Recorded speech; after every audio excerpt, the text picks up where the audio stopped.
Great, we are live. Welcome to today's Elevate series. My name is Tziporah from supportintimacy.com, and today I am your ambassador and host. And I am very excited for a very special guest here today, Destin Gerek, who will talk a little bit more. I'm going to hand the baton over to him soon so he can share in great depth of what he's up to in the world. But before we get there, I just want to share a little bit about the Elevate series. So I see it as a co-creation of 20 plus global leaders from various backgrounds I'm blown away, that are just coming together to share what I like to call impactful, inspiring, and real conversations that I believe in our intentions are to not just elevate the conversations on the planet today, yet also to, provide some potent content and ways to help all of us ground down, find our center, and what I like to call access our true north, whether it's through crisis or beyond crisis. And so Dustin is a dear friend, and he is an internationally recognized voice in masculinity, sexuality, and personal empowerment. And so I'm really looking forward to where our conversation's going to go today. And if you feel inspired by the conversation, my invitation for you is to take this video, start your own watch party, share it on your Facebook pages or social media if you feel it's going to impact and make a difference in other people's lives. So without further ado, I would love to hand the baton over to you, Destin, and just tell us more about you and your why for what you're sharing in the world. Sure. First of all, thank you for having me, Tziporah. And my name is Destin Gerek. I am the author of The Evolved Masculine, Be the Man the World Needs and the One She Craves, as well as the founder of the company and organization of the same name, The Evolved Masculine. We work with supporting men to be better men, to explore a healthier connection to their masculinity, clarify, crystallize the vision of the man that they really yearn to be in this world, and then work with a set of tools and processes that I've developed over the years to take it out of the idea realm and start living as him now. Along the way, we also dive into what I call sexual self-mastery, which is essentially a reprogramming of everything wrong that we've been taught about our sexuality, and as well as what to replace it with. And particularly rooted in that is how to connect to our sexual energy as an energy. And then all the fun things that you can do with that, like learning to last as long as you want and experiencing full body, non-ejaculatory energetic orgasms and more. Things that for many men, it's just like if they've even heard of such possibilities, it's like a pipe dream. I help them make it a reality. And lastly, what I call understanding women and the feminine. In short, helping men get women at a better level or a deeper level, and how to form healthier relationships with them. So that's me. Mm-hmm. Wow, thank you. So many great topics we're going to explore today. Excited. Yeah. Tell us what, I'm curious, kind of present moment, present day, what's been alive for you in your conversations, whether that be personally or with clients? What do you find is some themes happening? Well, while those are the... Well, my work is split across those three areas I just referenced, masculinity, sexuality, and understanding women and relationships there. A large part of our, the revenue streams of my business come through the sexual self-mastery. There's always a demand from men seeking to last longer in bed, be better lovers, to have confidence that they are preferably even the best lover she's ever had, so to speak.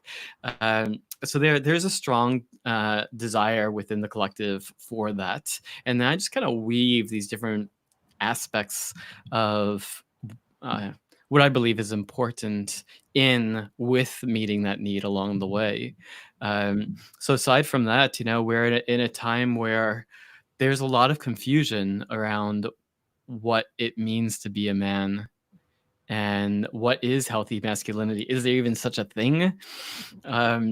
And I just set forth on those questions and that journey earlier than the larger collective did by about 20 years. And and and I dove into those questions and seeking answers at a very high intensity, devoting myself very, very deeply, and coming to find some really, really potent answers.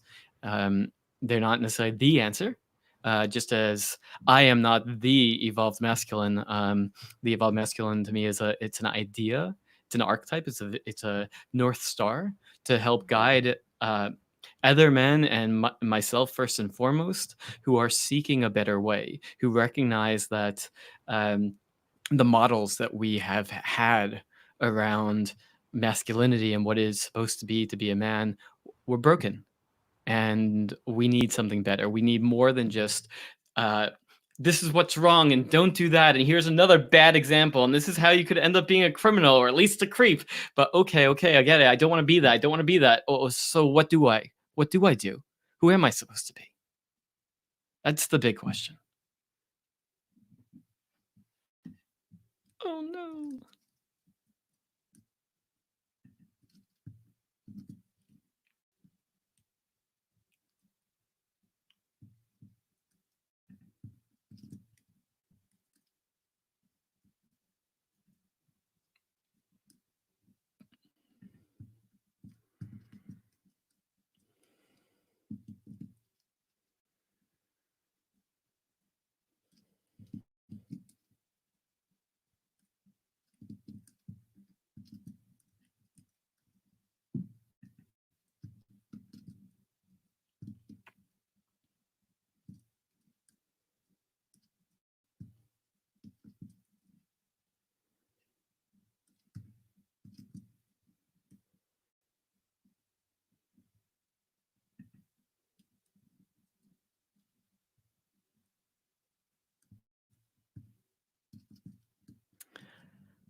Well, if you're still seeing and hearing me, I don't see or hear you. First time for everything. I am back. My whole system just crashed. All right. We are All back right. live. I thought it was my side. I Yes. was busy Oh, like closing everything out on my computer. Uh, okay. I guess that means that people were still catching me because it's live and going. Thank you for your patience if you're still here. If not, come back. Not that you're hearing this. So, yes, yes, yes. Join uh, us again. So, I mean, those are the big questions that that people are in. And I say people because it's not even just men. Like so many women have the same question and trying to, just as men are trying to understand women and how to be in a healthy relationship to them, clearly women are in that those same questions with men, and too many women have been losing hope. And I think that's Mhm. another aspect that I've really tried to hold while I do this work, is to just show women, look, men are doing the work. Men are seeking. I'll tell you that in the past 3 years, like since the advent of the Me Too movement, the my demand for my work and those like me has jumped. It jumped. So there was and is an ongoing deep impact that's positive as well, of men being in that introspection, wanting to do better, and just often lost as to what that is, what that would really mean to do better. And it's got to be more than just disconnecting from parts of self, but really, okay, so what do we do instead? So that's what the evolved masculine is meant to provide. I love that. And one of the things that I witnessed through that is men feeling the shame, like not knowing how to come forward. Mhm. And rather than it being a masculine or feminine job, for me, it's this perspective of it's the time to meet in the middle. And so as the men show up to start to evolve and do the work, my experience is that where women have felt walked on in the past, it's also the time for us as the feminine to do the work as well, so we can move and heal our own wounds and show up in center and present as well for these men, because I find there's no other way to find full integration if we Mhm. can't do it together. Mm. Yeah, very well said. It helps tremendously when we have each other's backs and we see one another as teammates in this evolutionary growth journey. Yes, yes. Creating amazing teams for sure. Mm. I'm curious with your devoted lifestyle to the evolved masculine, like in your own world personally, I'm curious what are some edges that you've come in contact with throughout COVID, maybe new edges, and how have you maybe faced them? Like, what have been some of your practices? Mm. Well, the first thing that comes up is that when it first was hitting, uh, I felt a lot of pressure to show up in leadership and to like have the answers essentially, and to like you know guide the way through. And about a week and a half in, I suddenly noticed my left eye was twitching randomly throughout the day, and I'm like, ugh, that's a stress response. Maybe I'm not just like handling this as easily and smoothly as I'd thought or I'd hoped to. Um, and the truth is, I should know that about myself at this point. The way I really handle leadership best, it's not by just like it's not by not experiencing everything that everybody else experiences and just like having the better way. No, no, no. My experience has always been I'm going to feel it all. Everything that everybody goes through, I'm going to experience. I just tend to do so at an accelerated timetable. So like I feel it really deeply. I go deep into the entire emotional aspect of it. Sometimes it can floor me where like I can't even do anything for a brief minute, and then I'm through it on the other side, and I have insight and wisdom and value to actually offer and share. And so it really has been this. I'm 42 now. It's taken me a long time to have that self-awareness, to understand like how I actually function, how I actually work, where the gifts that I have are, where the value is that I have to offer, and not just get trapped into my ideas of what I think it should be, or other people's Hmm. expectations of how it's supposed to be. Yeah. Would you say, I know I can resonate with the, you have to feel, right? You have to feel everything in order to feel like pleasure or in order to change. And that's what I Mhm. heard you say, like you be the ability to be able to feel so deeply is potentially what catapults you into such quick integration. Would that be true? I think that that's probably true. I think for many folks, and arguably men particularly, we're we learn that it's not okay and not safe to feel. And so we resist those emotions. In fact, we may not even notice that we're feeling them. We've created such separation from our psyche, from those felt senses. Doesn't mean they're not impacting things. Often that just has them drive the show unconsciously more.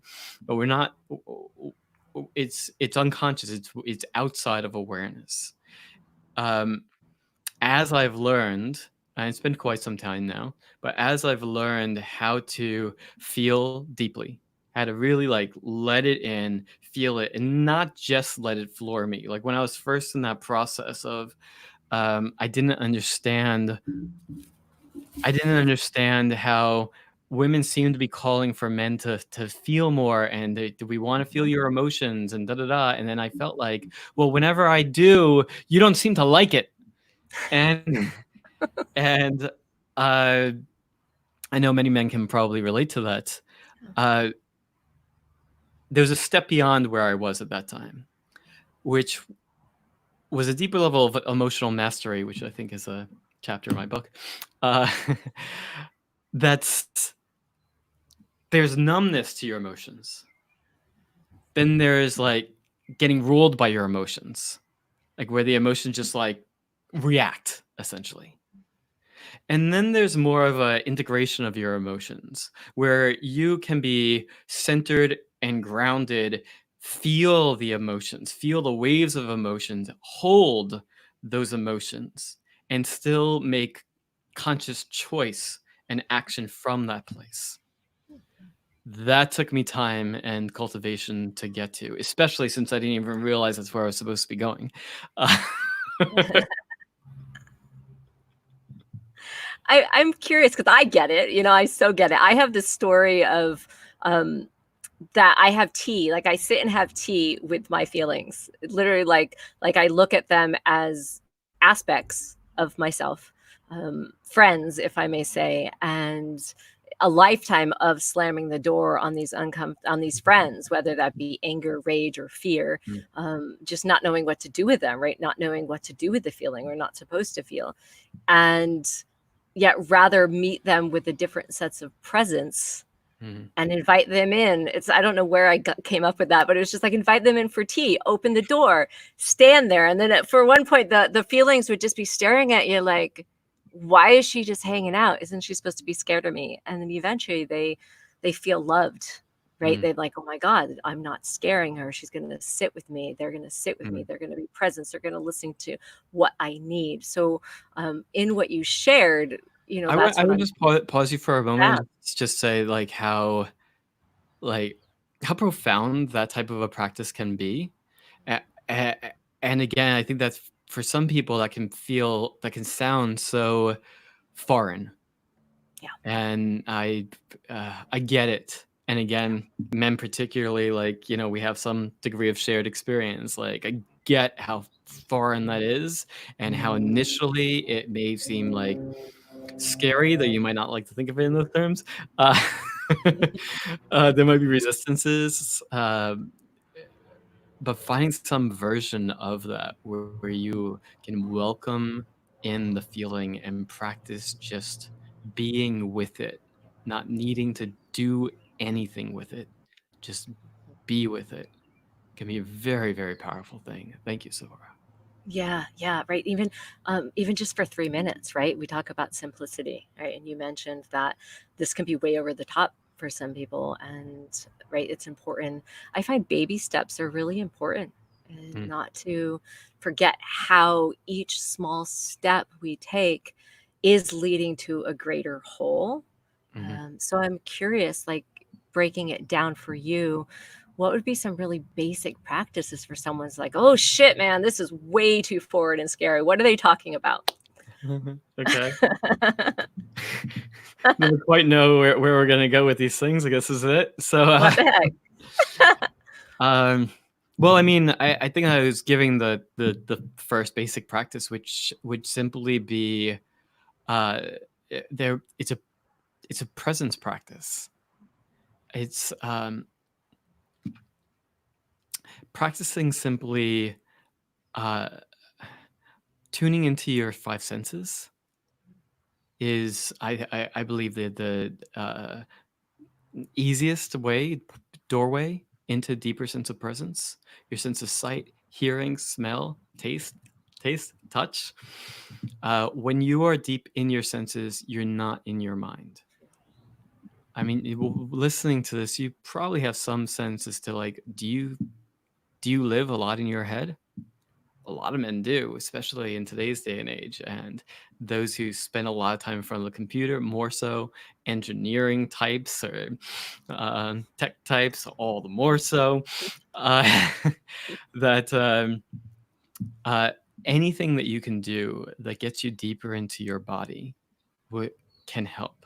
Now that said, just like getting into exercise or running or biking or going to the gym, while they can be very, very valuable, it's not an automatic. You can do those things and be in your head the entire time that you're doing them, where your body just starts to sort of like act as a machine while you're off in your head doing your things. And um, so it's more like if you are in that physical practice, to be in the practice of what are you doing in that moment. Feel like, let's say you're uh, pressing some weights, like feel the the weight of the bar Again, as you feel the burn through your muscles, feel where you are tensing in your body.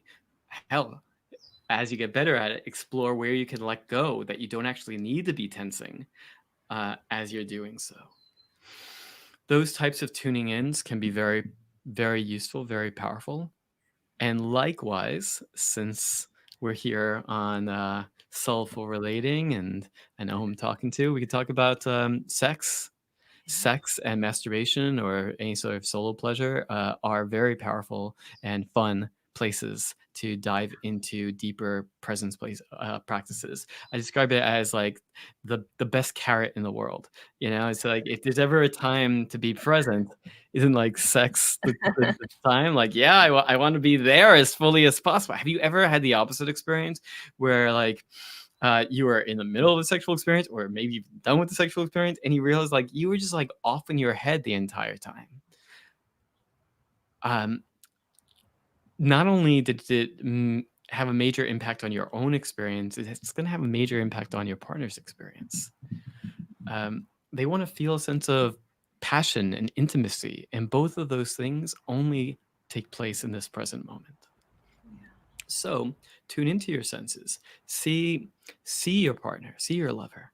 Like in like actively look for his or her beauty, the different crevices in their skin, just skin colorations, where the light is hitting them in different places, the sweat on their skin, um, little freckles, beauty marks that you've never noticed before. Tune into your sense of hearing, whether the moans of your partner or your own, the sounds of their breath. Tune into your sense of smell. Maybe you have some candles in the environment. Maybe it's just the smell of your body's sweat or the smell emanating from their genitals. Tune into that. Enjoy it. And look for the enjoyment in it. A sense of taste. Where do you want to taste them? Take your pick. And of course, your sense of touch. A touch. There's so many different places of levels of touch that you can be exploring. Everything from the feeling of their skin underneath your fingertips to where your bodies are touching against one another, to the sensations inside of your body that are taking place as a result of your connection with one another. Love Those that. All of There's so much there that, like, in those couple minutes, you could be exploring that forever and find new layers of depth to it and new levels of connection and better sex. So have fun. Yeah. Wow. Awesome. Yes, more, please. It's fascinating because you sharing that, it's like, yes, yes, yes. And what a gift, because, you know, what came to mind was a old client who was addicted to porn. And they were in a relationship that they were taking care of a wife who was passing through from cancer. And they recognized at first, in order to find sexual release or some sort of connection, they turned to porn. And when I met them, their desire was they wanted connection, and they literally didn't know how anymore, because, you know, you're talking about a lot of the masculine and the agenda, or, you know, the being in the agenda, the performance and needing to do versus feeling. And when we'd have these conversations, he'd be like, I don't even know how to feel intimate anymore. I can't even get an erection. I don't know what's wrong with me. And when I invited him, and this is for you listening as well, is to slow down and let's just take a couple breaths together. And when we started breathing together, that pivoted his focus, right, and his mindset. And then it instantly opened him up to feeling a little bit more. And when I asked him what he felt, he's like, wow, like, I feel really connected with you. I feel, I'm like, does that feel good? And he's just like, that feels amazing. And he didn't need to have an erection. He just, his baby step was being able to slow down just to feel. And that's what I'm getting from all this amazing tools and sharing and storytelling that you're offering right now through the riding the journey of sexual pleasure with your partner. It's slowing down just whatever that piece is, just to feel and quiet the mind for a moment. And then I find doors will just continue to open. Mm-hmm. Yeah. Yeah, very well said. I mean, the breath is such a foundational yet powerful tool for a deeper presence, for deeper intimacy, for deeper connection with self. Yeah. Yeah.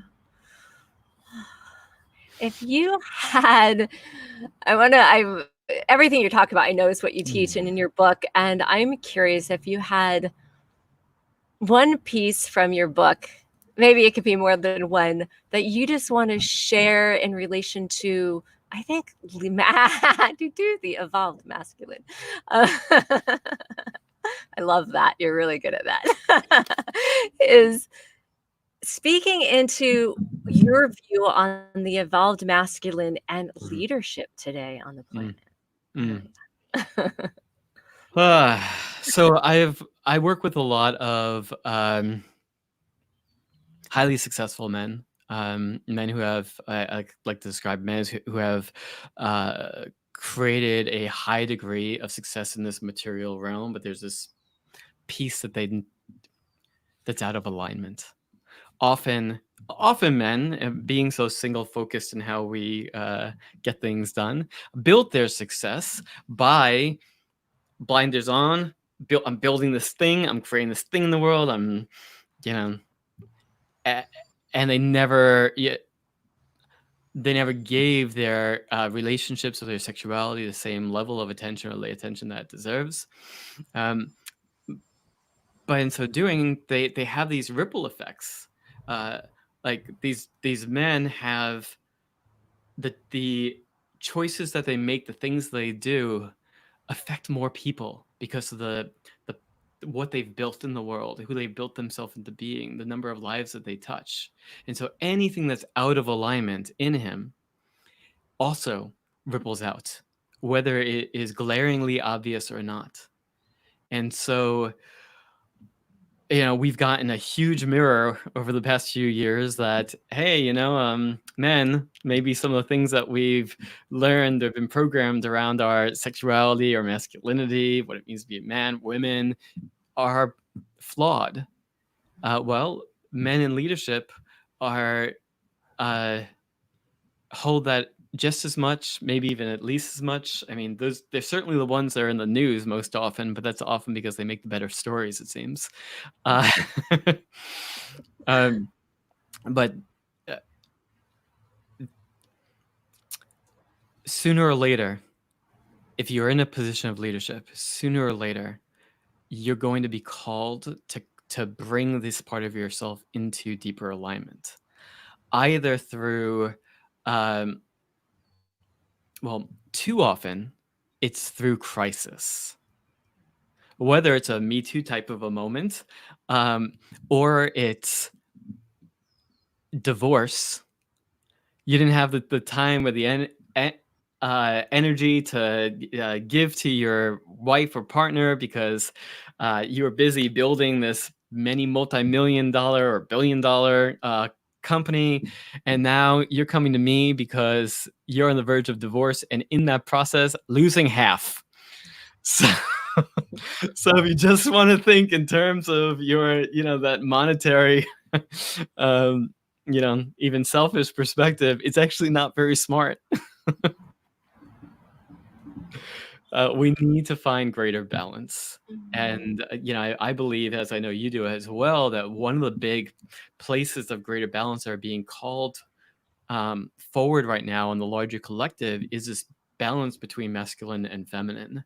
Uh, um, and how within each of us we hold elements of both, and some are more heavily in one. Men have a tendency to carry more of this masculine energy, and women have a tendency to carry more of this feminine energy, but nobody is 100% of either. And so, whatever you don't know about yourself, it would be valuable to to face open eyes, claim it, release any shame, guilt, fear, judgment, and integrate it. It will make you a better leader. And so that's an aspect of the evolved masculine, is that he has made peace with his feminine as well as his masculine. I believe that we all, not only do we all carry both of these aspects within us, we also all carry wounds around our masculine. We also all carry wounds around our feminine. These wounds around thinking that we're too much this and not enough that, or too much that and not enough this, and so we shame ourselves, and um, it lives inside of our bodies and keeps us from being whole. Yeah. Beautiful. Well said. And it it reminds me of one of my spiritual teachers. I remember in a meditation talking about how we as humans are control, like sensation controls us because we haven't developed what you're speaking about, that balance, or getting to know our wounds, or getting to know those deeper aspects of ourself. I'm curious, the direction that came to me that I want to go into next, followed with what you just shared, was speaking about the unspeakable. And that came to mind because I know you're really good at it, but I know you enjoy that as much as I do. And but when I share that, it's, you're talking about the wounds, or the places, the unconscious, the places we haven't addressed, or the masculine hasn't addressed yet in the world, or as leaders.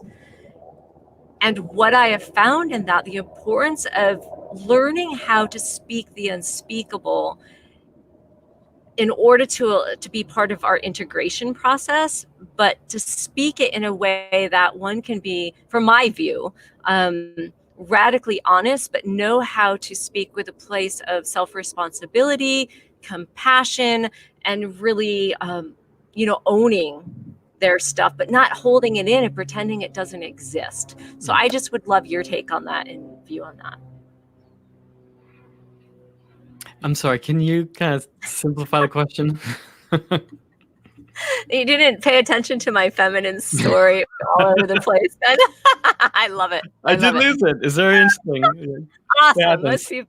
Most people do. So speaking the unspeakable, I find there's an importance to radically, like honestly speaking about our shadows, speaking about the stuff we don't talk about in the world, whether it's Mhm. the sexual shame, sexual abuse. I know I'm preparing to speak more on abortion and relationship with our body, but you speak about like our own wounds and the stuff that we need to integrate.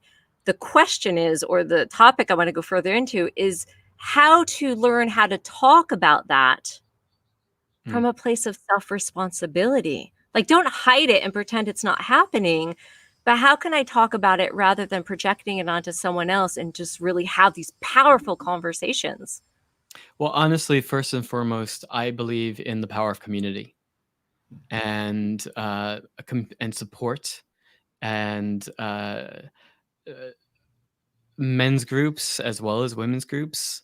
Um, that I believe that there's great power in uh, us coming together separately, as well as great power in us coming together. Uh, um, and having that type of space, preferably with an experienced guide. Hello. Um, I, I think is ideal.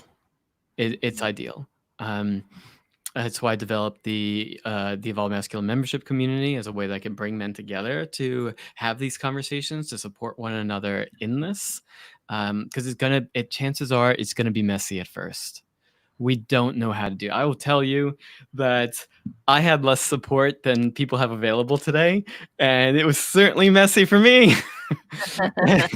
And again, it's one of the reasons why I do the work that I do, though, is to hopefully make it easier and less messy for other folks. But it's also what allows me a greater compassion for people's processes along the way. Um, so I think allow for the fact that it's going to be imperfect. You're going to make mistakes. Whoever you're in these conversations with is going to have the conversation imperfectly, and they're going to make mistakes.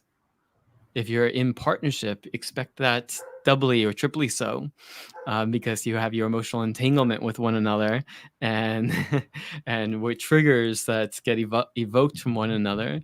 So those missteps and feel all the more intense. But going in, instead of the unconscious and unspoken expectation of the one's partner, especially, uh, like showing up around such conversations perfectly. Instead, I actually suggest that you expect them to show up imperfectly, maybe even make a major mistake along the way. And that goes for you too. Yes to mistakes. I find mistakes can be super sexy. I find they're more vulnerable. And sometimes when something I share with my clients, or when I go into my own conversation experiences, rather than pretending I'm confident or know what I'm going to say, if I feel really nervous or vulnerable, I lead with that. Like, you know what? I have this really challenging conversation. I know I'm feeling really agitated, and this is really scary for me to say to you. And that's right. And I find it just opens up the door for softer, more willing conversation than arguments. Yeah, yeah. If you find claiming the word scary to be scary, you can simply say, like, I find this very uncomfortable. I'm hesitant. And I'm concerned I'm not going to do this quite right. But those types of vulnerabilities, which I know itself can raise things for a lot of men, soften the people that around us, and generally make them more receptive and open to whatever you're going to say. Yeah. Destin, is there anything else that you want to leave our viewers with today? And absolutely share more, anything else that you're up to, links to your courses, again, how they'll find you. Sure, of course. We'll start there, and then I'll give my last words, so to speak. Okay. Of course, find me on social media. I'm most active on Instagram and Facebook. Um, Facebook at Destin Gerek, and Instagram at Evolved Masculine. And as I have a podcast called The Evolved Masculine, Redefining Sex, Power, and Success. I think we have 61 episodes and growing, so please check those out. Of course, my website is evolvedmasculine.com, and download the first chapter of my book free. evolvedmasculine.com/free-chapter. evolvedmasculine.com/free-chapter. That first chapter will really give you some depth and insight as to what you're in store for with the rest of the book, and hopefully will also inspire you to just pick up the book. You can get it at Amazon as well as most places where books are sold, and then of course just drop me a line through any of those channels. Let me know what's up for you.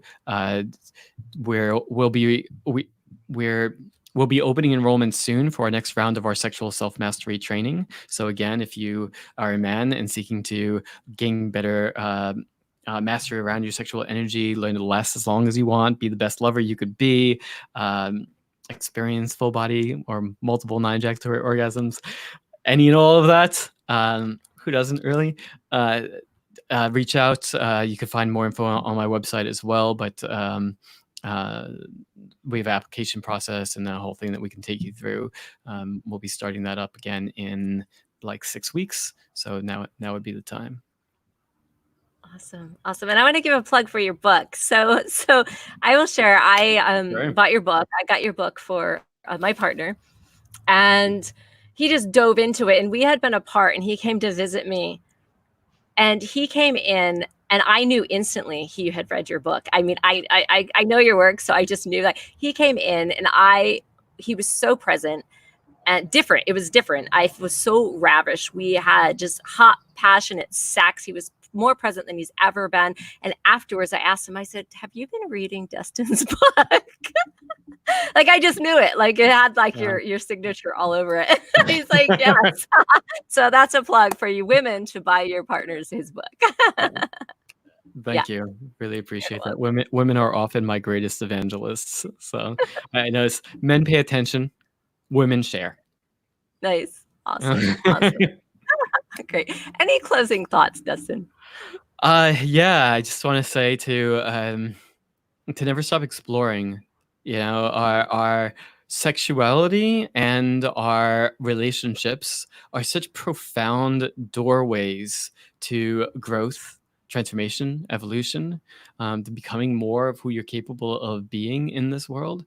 And they're paths that never end. That never end. They're constantly changing. And they're constantly presenting new joys and new challenges. Embrace and welcome that, and find, enjoy your own evolutionary process. Love it. Very well said. Thank you, Justin, for being here with all of us today. And thank you, viewers. Thank you for joining us. And if you are finding these conversations impactful to your life, I invite you to join us on Tuesdays and Fridays at 3 p.m. Pacific time over on my Facebook page at Soulful Relating Institute with Tziporah. And I look forward to seeing you all next time. Hmm. Thank you, Destin. Yeah, we're still going.